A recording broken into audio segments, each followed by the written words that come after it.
बीते एक महीने से दिल्ली और एनसीआर धुएं की चपेट में है। सुबह आंख खुलते ही जैसे ही आप बाहर देखते हैं, आपको कुछ नजर नहीं आता, सिर्फ धुंध।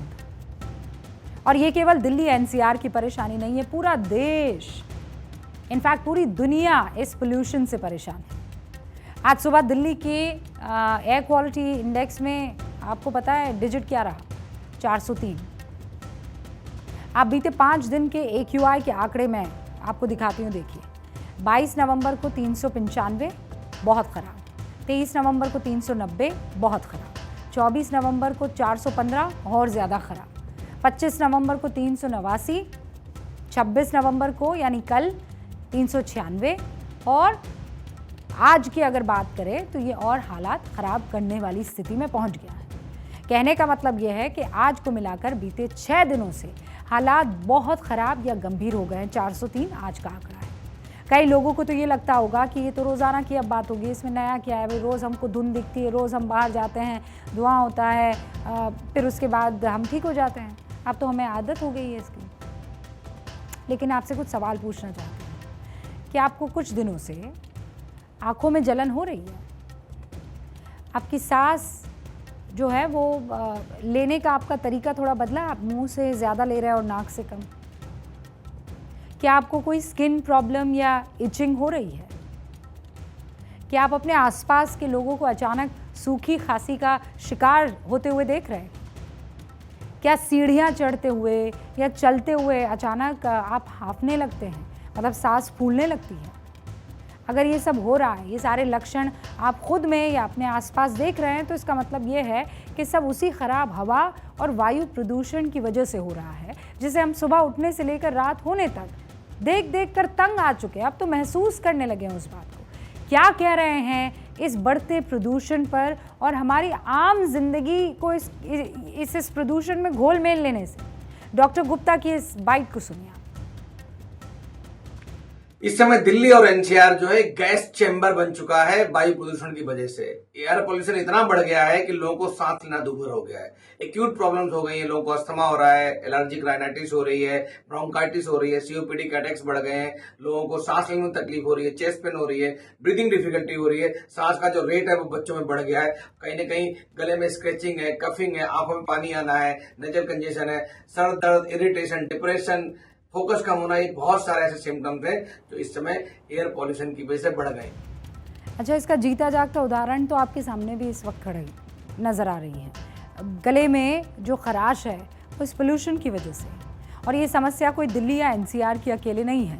देश के कई शहरों में वायु प्रदूषण इसी तरह से लोगों को अपना शिकार बना रहा है। कुछ शहरों में तो स्थिति इतनी ख़राब हो चली है कि दिल्ली एनसीआर में सांस लेना तक दुश्वार हो गया है। ऐसा लगता है कि हम लोग गैस चेंबर में रह रहे हैं। केंद्रीय प्रदूषण नियंत्रण बोर्ड CPCB ने कल यानी 26 नवंबर को बुलेटिन जारी किया। उसके मुताबिक देश के 338 में से महज 17 शहरों में हवा ठीक है। 238, माफ कीजिएगा। देश के 238 में से महज 17 शहर ऐसे हैं जहां की हवा थोड़ी बेहतर है, जबकि 57 शहरों में AQI इंडेक्स संतोषजनक था, ठीक ठाक, और 72 शहरों में AQI मध्यम रहा। मतलब ऐसा जो ना तो आप इसे खराब कह सकते हैं ना अच्छा कह सकते हैं। मतलब 100 से ज़्यादा शहरों में वायु प्रदूषण बहुत बुरी हालत में है। बिहार के बेगूसराय में AQI कितना था? 456 इमरजेंसी लेवल पर। मेरठ, पटना सहित 35 शहरों में हवा बहुत ख़राब है, जबकि अमृतसर, भुवनेश्वर सहित 55 शहरों में AQI 200 के पार है। मतलब वहाँ भी हालत ठीक नहीं है। इसके चलते कई तरह की हेल्थ प्रॉब्लम्स हो रही है। हम जो सांस लेते हैं वो फेफड़ों के जरिए शरीर के अलग अलग हिस्से में जाती है। जब प्रदूषित हवा या हवा में मौजूद हजारस पार्टिकल सांस के जरिए लंग्स में जाते हैं तो किस तरह के नुकसान पहुंचाते हैं, आपको एक वीडियो में दिखाते हैं। ये video world health organisation WHO ने जारी किया है। हमारे फेफड़े या लंग्स कितने स्वस्थ हैं, इसे आप भी घर बैठे आराम से चेक कर सकते हैं। लेकिन उससे पहले आप ये देखिए किस तरीके से आपके नाक से होता हुआ वो जो पोल्यूटेड पार्टिकल है वो आपके फेफड़े में गया, और इस फेफड़े को आप देखिए जो कि एकदम क्लीन था, धीरे धीरे धीरे ये पार्टिकल जो हैं, जिसमें ब्लैक कार्बन है, सल्फेट है, ऑर्गेनिक कार्बन है, आर्सेनिक है, तमाम वो ऐसे ऐसे उसमें तत्व शामिल हैं जो आपके फेफड़ों को बीमार कर रहे हैं, बहुत बीमार कर रहे हैं। आपके फेफड़े कितने स्वस्थ हैं आपको पता है? ये घर बैठे भी आप आराम से चेक कर सकते हैं। अरे इसी वक्त चेक कर लीजिए, इसी वक्त। मैं बताती हूँ कैसे। हम क्या करेंगे, आपके सामने एक मीटर चला देते हैं, ठीक है? एक बार सांस लेने के बाद आप जितनी देर तक सांस रोक सकते हैं वही आपके लंग की हेल्थ को मॉनिटर कर देगा। जैसे ये देखिए, इनहेल करके 50 सेकंड तक आपको अपने फेफड़ों में सांस को रोके रखना है। जिसने भी 50 सेकंड तक सांस रोक ली उसके फेफड़े यकीनन बहुत हेल्दी है। लेकिन अगर इतनी देर तक सांस नहीं ले पाए तो वायु प्रदूषण के असर को लेकर चिंता जाहिर करना लाजमी है। सांस नहीं लेना, अभी रुक जाइए।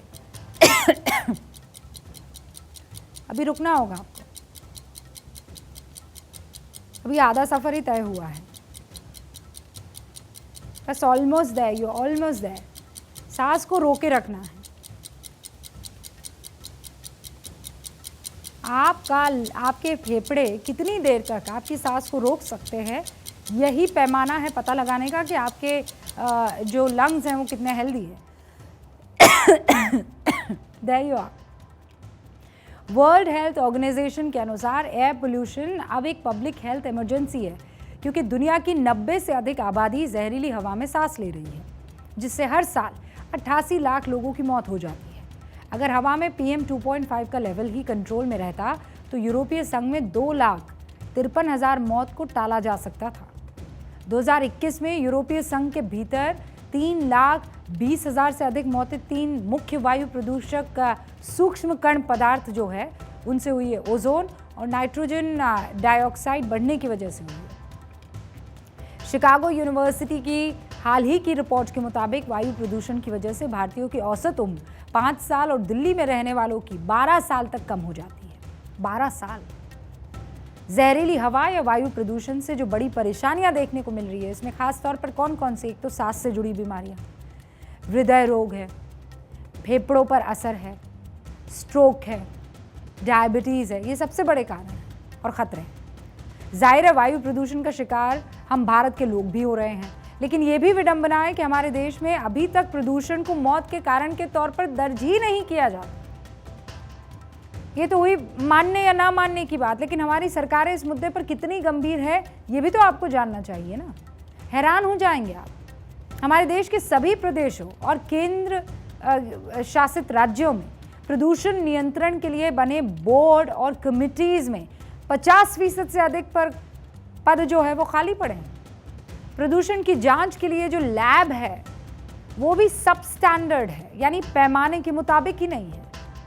2/3 से ज्यादा लैब को सक्षम एजेंसियों से सर्टिफाइड तक नहीं करवाया गया है। पूरा देश वायु प्रदूषण का शिकार है, लेकिन इसकी निगरानी करने और लोगों को सावधान करने वाली संस्थाओं में लाल फीताशाही और अफसरों के कामकाज का आलम आप समझ लीजिए कितना बुरा है। नेशनल ग्रीन ट्रिब्यूनल NGT ने एक रिपोर्ट जारी की। क्या कहा कि प्रदूषण नियंत्रण के लिए जिम्मेदार बोर्ड और कमिटीज में 11,969 पदों की मंजूरी है और इसमें से केवल 5,877 पद पर भर्ती हो पाई है, जबकि 6,092 पद खाली हैं। इनमें बिहार, हिमाचल प्रदेश, गुजरात, महाराष्ट्र, यूपी, पश्चिम बंगाल, तमिलनाडु, तेलंगाना, त्रिपुरा, नागालैंड, मेघालय, मिजोरम, सिक्किम ऐसे राज्य हैं जहां 50% से भी कम स्टाफ काम कर रहा है। लैब में भी 194 में केवल 12 EPA और 41 NABL जैसी संस्थाओं से सर्टिफाइड है, यानी 141 लैब एनवायरमेंट प्रोटेक्शन एक्ट के मुताबिक चलाई ही नहीं जा रही है, जबकि कुछ राज्यों में तो कोई लैब है ही नहीं। अगर जांच के इंतजाम नहीं होंगे तो प्रदूषण से होने वाली इंसानी नुकसान का कोई आंकड़ा कैसे मिल पाएगा, बताइए। पहले प्रदूषण की समस्या गंभीर नहीं थी, इसकी शायद जरूरत भी महसूस तब ना होती हो, लेकिन अब तो हालात बिगड़ रहे हैं ना। इसीलिए NGT ने सेंट्रल पोल्यूशन कंट्रोल बोर्ड समेत सब राज्यों और केंद्र शासित राज्यों को नोटिस जारी किया है। जाहिर है नोटिस सरकारों को मिला ही होगा, लेकिन इन सब की जिम्मेदार कहीं ना कहीं हम और आप भी तो है। हमारा खान पान है, हमारी लाइफस्टाइल है, और ये सब वायु प्रदूषण में उतना ही योगदान देते हैं जितनी सरकारों की लापरवाही। और इसीलिए संभलने की ज़रूरत सरकारों को भी है, हमें भी है, और दोनों मिलकर हालात को संभाल सकते हैं और कोई नहीं।